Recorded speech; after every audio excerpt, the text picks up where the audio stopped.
आसमान कहेगा कि ये कौन है। फरिश्ता उनका बेहतरीन नाम कहेगा। इस शख्स का बेहतरीन नाम लेंगे। वो फुला है तो मलाइका कहेगा इतनी खूबसूरत रूह, इतनी खूबसूरत खुशबू, और फिर वो पहले आसमान को खोलेंगे। वो आसमान के तमाम रास्ते पर जाएगा, फिर दूसरे आसमान पर, फिर तीसरे, चौथे, पांचवीं, छठे तक वो पहुंच जाएगा।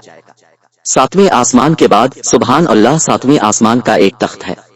इस अर्श के ऊपर वो सातवें आसमान तक पहुंच जाएगा। पूछेंगे कि ये कौन है।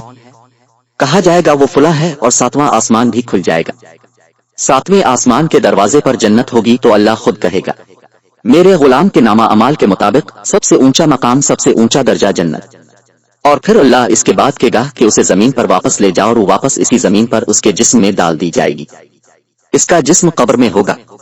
दो फरिश्ते आएंगे और उसको बोलेंगे बैठो, और वो इससे पूछेंगे तुम्हारा रब कौन है। बगैर किसी हिचकिचाहट के वो कहेगा मेरा रब अल्लाह है। और फिर फौरन कहेंगे तुम्हारा मजहब क्या है। वो कहेगा मेरा दीन, मेरा मजहब इस्लाम। तो वो आपको कहेंगे क्या तेरा नबी है। हाँ मेरा नबी है, मोहम्मद सल्लल्लाहु अलैहि वसल्लम। और उन तीनों का जवाब देने के फौरन बाद एक आवाज आएगी। ये आवाज आसमान से आएगी कि मेरे बंदे ने सच कहा, और फौरन उसके बाद वो उसकी कब्र को सजा देंगे। हमें अल्लाह ने अपनी मर्जी से पैदा किया है। अगर अल्लाह हमारी रूह वापस ले ले तो मरते वक्त हम दो तरह के लोगों में से होंगे। एक तो खुश हैं और दूसरे गमगीन महसूस कर रहे हैं। जब कोई शख्स मरता है तो अगर वो वाकई में अल्लाह पर ईमान रखकर जी रहा हो तो ये दुनिया अच्छी तरह से गुजर जाती है। अच्छे अमाल करके इंशाअल्लाह इसका मुस्तकबिल खुशियों से भरा होगा।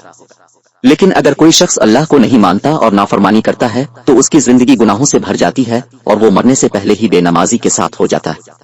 रूह की हुक्मरानी जिस्म से बाहर निकल जाती है, और फिर इस रूह के साथ क्या हाल होगा अल्लाह ही जानता है। एक फरिश्ता भी आएगा जिसे मौत का फरिश्ता कहते हैं। सर पर आकर वो कहेगा कि अच्छे इंसान की अच्छी रूह, मोमिन आदमी से बाहर निकल, और बहुत मेहरबानी से सवाल करेगा। सबसे पहले आपके जिस्म का जो हिस्सा लाचार होगा वो आपके पाँव हैं।